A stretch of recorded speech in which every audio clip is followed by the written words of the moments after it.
En el siglo XVIII, si eras reina de Francia, tenías que hacer 3 cosas. Verte impecable cada mañana, hacerte amiga de toda la nobleza, aunque te odiaran, y por supuesto, no hacer enojar al pueblo. María Antonieta cumplió con lo primero, fracasó en lo segundo, y el tercero, bueno, digamos que acabó bastante cortada.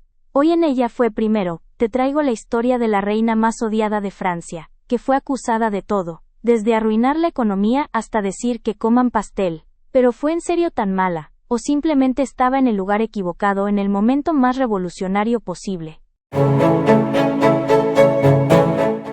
Nuestra historia comienza en Viena, donde nace María Antonia Josefa Johanna de Habsburgo-Lorena, sí, así se llamaba completita. El 2 de noviembre de 1755. Hija número 15 de la emperatriz María Teresa. Imagínate. 15 hijos. Si TikTok hubiera existido en ese entonces, María Teresa habría tenido su propio reality de crianza real. Pero bueno, como buena hija de emperatriz, su destino era claro, casarse con otro royal para asegurar alianzas. Amor, romance, libertad. Eso era para la plebe. Y así, a los 14 años, la mandan a Francia como futura esposa del delfín Luis Augusto. ¿El problema? Ella era austriaca, y los franceses odiaban a los austriacos. No hablaba francés bien. No sabía las reglas absurdamente estrictas de la corte de Versalles, y además, ni ella ni su nuevo esposo estaban particularmente interesados el uno en el otro. Chismecito real. Luis Augusto, el futuro Luis XVI, era, ¿cómo decirlo sin ser cruel? Un joven tímido, retraído, fanático de la cerrajería, literal, y poco interesado en su esposa. Ella, por otro lado, era vivaz, sociable y estaba desesperada por divertirse. Resultado: cero química.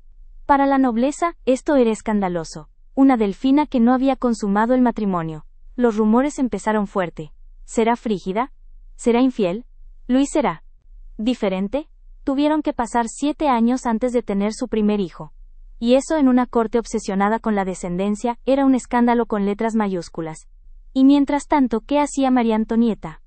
Pues si no podía ser una madre real aún, iba a ser una ícono de estilo. Inventó modas que las otras damas copiaban a ciegas. Peinados de medio metro de alto, con barcos o jardines miniatura incluidos. Vestidos carísimos. Y su propia aldea de fantasía en Versalles, donde jugaba a ser campesina. Pero con ropa de diseñador, claro. A los nobles no les gustaba. Al pueblo les parecía insultante. Y en los panfletos, ya empezaban a llamarla Madame Déficit. Pero para entender por qué la odiaban tanto tenemos que hablar de los verdaderos problemas de Francia. Y ahí es donde entramos en la siguiente parte. ¿Realmente María Antonieta arruinó Francia con sus fiestas? ¿O había algo más grande detrás? En la siguiente parte te cuento cómo una reina se convirtió en el blanco de todo un país furioso. A ver, sí, María Antonieta gastaba muchísimo. Pero Francia ya estaba en bancarrota antes de que ella llegara. Años de guerras caras. O la Guerra de los 7 años y ayuda a los gringos en la independencia de Estados Unidos. Sistema de impuestos completamente injusto. Los pobres pagaban, los ricos no. Nobles mimados, clero con privilegios, campesinos muriéndose de hambre. Y en medio de todo eso, una reina extranjera, vestida de encaje, con su aldea de juguete y sus bailes. ¿Quién iba a pagar los platos rotos? Pues claro, ella. Este es uno de los grandes mitos de la historia. Si el pueblo no tiene pan, que coman pastel. ¿Suena terrible? Sí. ¿Lo dijo ella? No. La frase ya existía desde antes.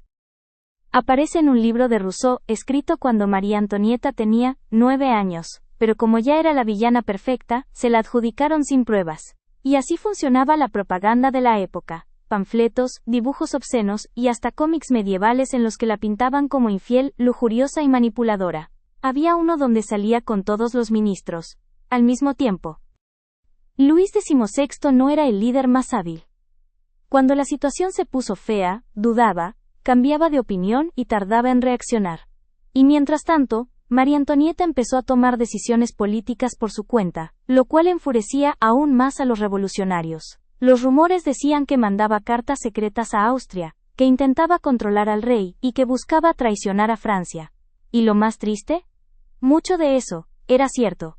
Ella sí trató de influir en el gobierno, Sí escribió cartas a su hermano el emperador, y sí intentó defender su estatus real. No entendía que el mundo había cambiado. Pensaba que podía arreglar todo con un poco de diplomacia y lazos familiares. Spoiler, no podía. En 1791, la familia real intenta escapar de París. El plan era llegar a la frontera, unirse a tropas leales y salvar la monarquía. El error número 1. Viajar con lentitud real. Carrozas lujosas, sirvientes, equipaje enorme. Vamos, que no pasaban desapercibidos. Error número 2. El rey se parecía mucho a las monedas.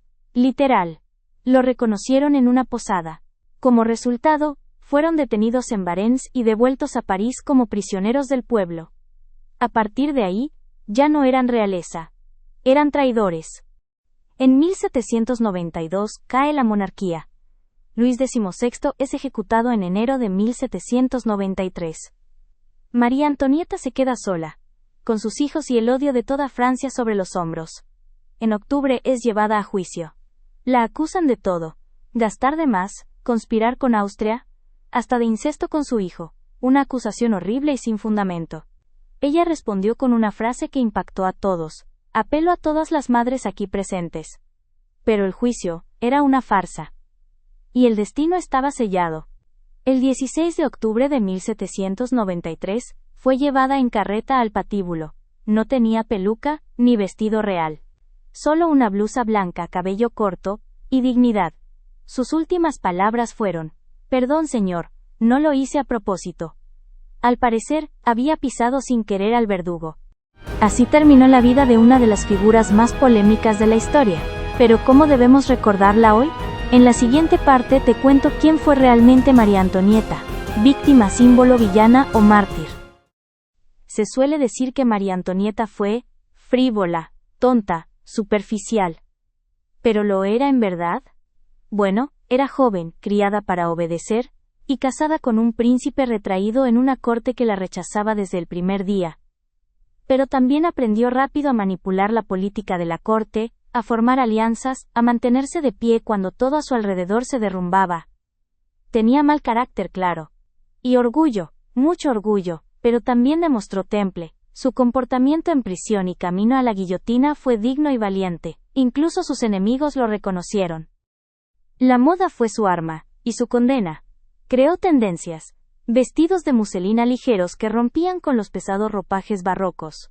Cambió peinados, impuso estilos, redefinió la feminidad aristocrática. Pero mientras las damas la imitaban, el pueblo veía eso como insulto. La ropa se volvió símbolo de opulencia, de injusticia, de privilegio. Y eso fue el inicio de algo muy moderno: el juicio a una mujer poderosa por su apariencia. ¿Te suena familiar? Después de su muerte, María Antonieta pasó de ser odiada a ser mitificada. Durante el siglo XIX, los monárquicos la convirtieron en mártir, una santa que murió por la corona. En el siglo XX, la cultura pop la adoptó como un icono fashion.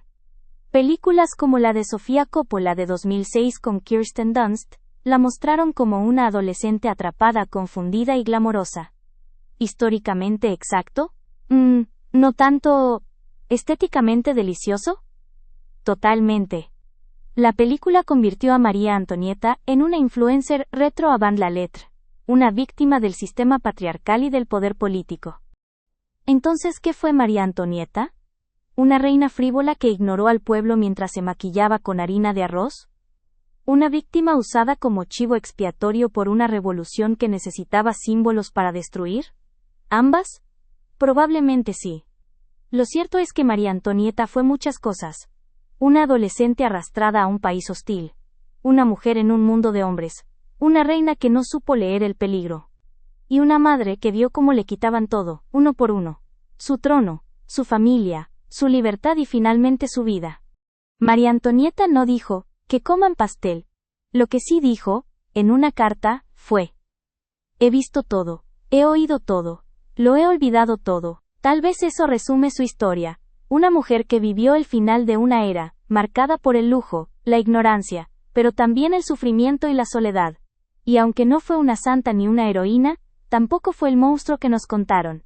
Fue humana, imperfecta, real.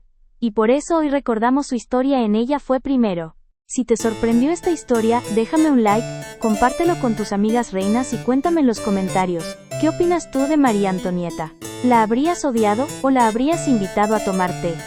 No olvides suscribirte para más chismes históricos de mujeres que fueron primeras, aunque no siempre reconocidas. Nos vemos en el próximo video de Ella fue primero.